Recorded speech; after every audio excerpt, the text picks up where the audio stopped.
Hi, everyone. My name is Jordan Pacelli Everett. I'm a senior program manager at the Center for Civic and Public Policy Improvement.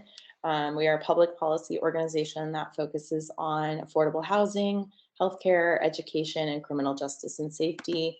And we are a proud partner and sponsor of the Children's Museum Houston.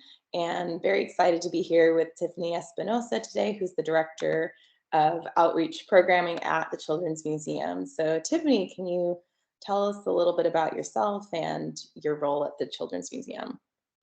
Hi, everyone. My name is Tiffany Espinosa, and as Jordan said, I'm the Director of Outreach Programs at Children's Museum Houston. I've been at the museum for about, oh goodness, about 12 years, mainly in outreach and doing outreach programs with parent engagement and after school programs all around the Houston area. And also, you know, partnering with other community organizations and learning about the needs of the community and how we can best fulfill those needs here at the museum. So thank you so much for having me and allowing me to talk a little bit about some of our programs. Yeah. So, first, could you tell us a little bit about the free family passes to the museum and a bit about the Open Doors program and how organizations can get involved in that program? Certainly. So, one of the programs that I oversee is called Open Doors. It's a partnership program through which we partner with many organizations in Houston and surrounding areas. So we partner with other nonprofits, with dignitaries, healthcare providers, really anyone who serves families that are experiencing. That live with low income or live in areas that have low resources or limited resources in their area. So we depend on our partners. Our partners work with the community frontline every day. They know the communities that they are working with, the families that they see, the children that they interact with, and so we rely on them to identify who would need who might benefit the most from access to the Children's Museum. And so to our partners, we allow for them to request anytime that they like, anytime that they need to, free passes. So you probably can't see them, but it's these little white passes with the blue house on them.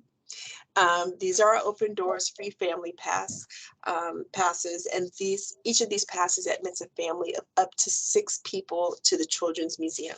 So our partners can request these passes, however many that they need, however often that they need to distribute to their families as part of their program. They can use it as an incentive. Hey, I'm having a parent discussion tonight. Anyone that comes gets a free pass. If you complete this series that we're doing, or if your child comes to our after school program, they'll get this free pass. They can use that as an incentive.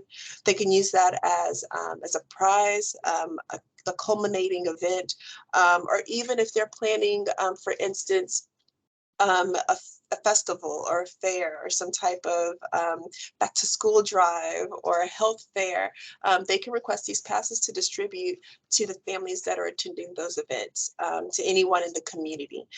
So we allow for our partners to request those anytime that they want. We don't hold back. We want to be able to blanket the city with these passes so that any family has no excuse to come to the Children's Museum. Also, that's available to our partners is sometimes families, they either are not familiar with the museum themselves, they might feel uncomfortable with going to a new place or venturing out on their own. Or even we have organizations that have after school programs or summer camps. And so they're looking for a way to gather their families or the children together and take them to different venues. We also allow for our organizations to request free group visits so they can actually come together to the Children's Museum completely free of charge, completely free of charge to the organization and to their families, as long as they can get here. So, so if ever any organization would like to schedule something of that sort, again, they can do that as often as they can, often as they want to throughout the year. There's no limit, again, to how many people are in their group. The only thing is that we need to know how many to plan for so that we can make sure that we have space in the museum to accommodate them. So that's also available to our partners. And also our partners receive monthly news blasts from us as far as what events are happening each month. So you might have heard another video or seen another video where I was going on about all of the great events that were happening all month long during the month of July. So all of that you would get in a monthly newsletter that you can share out with your family so that they can plan their visit. Also plan your group visits if you would like to come. So that's our Open Doors program. If anyone is ever interested in signing up for it, they can always contact me, Tiffany Espinosa. You can contact me at my email address. It is TESPINOSA@cmhouston.org. That's tespinosa@cmhouston.org. And I'll share a form with you so that you can sign up your organization. It could be a church, it could be an after school program, even childcare that's subsidized. You can sign up and partake in these benefits. So it's pretty open as to who can be part of the Open Doors program. That makes sense. And I love all the examples that you gave, and even the incentive examples and the ways that people can be creative about making sure they get these passes out to the families that they work with. So yeah, reach out to Tiffany and get your organization connected with the program. Can you tell us, I know you have another program that's more families can access versus like organizational. Can you tell us about the Lone Star program? Definitely. So one other program that we have is our Lone Star program, which benefits families that are receiving any type of government assistance. So if we have any families that receive TANF, SNAP, WIC benefits, all of those, all they would need to do would be to show up at the Children's Museum with their government issued ID, it could be a driver's license, photo ID, along with proof that they received those benefits. So it might be, for example, their Lone Star card, a shopping list that shows that they use their WIC or their SNAP benefits to purchase groceries. Even there's the I think it's the I forget the name of it, EFT or EFB app on their phone. They can show that that they've received benefits through that app on their phone. I believe it's SNAP. Any person that shows up showing that they received those benefits can gain admission to the Children's Museum any day that we're open. Forgot to mention that we're open Tuesday through Saturdays from 10 to 6 p.m. They can show up any of those days with up to 5 other members of their family. So 6 people can enter on that program anytime throughout the year. That's awesome. Tuesday through Saturday, 10 to 6. Okay. Mm-hmm. So one last question for you, Tiffany, to close, and kind of more of a bigger picture one. Can you discuss the importance of equitable access for low-income families who, might otherwise have a challenging time with bringing their kids to experience all that you all have to offer at the Children's Museum?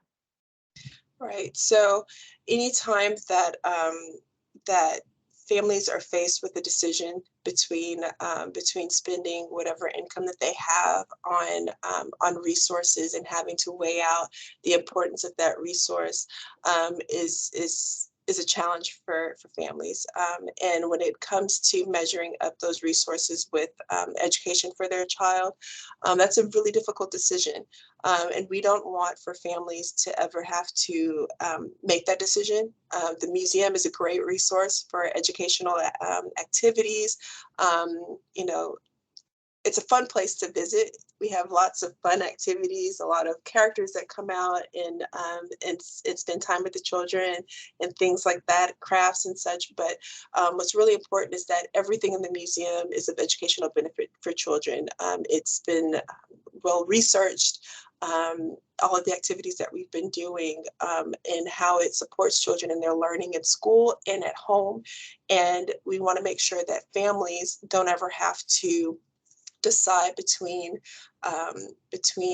you know, the cost of transportation, the cost of their utilities, their food, what have you, against the cost of a ticket to visit the museum. And so we wanted to eliminate that barrier as much as we can for families by providing equitable access across the city. So.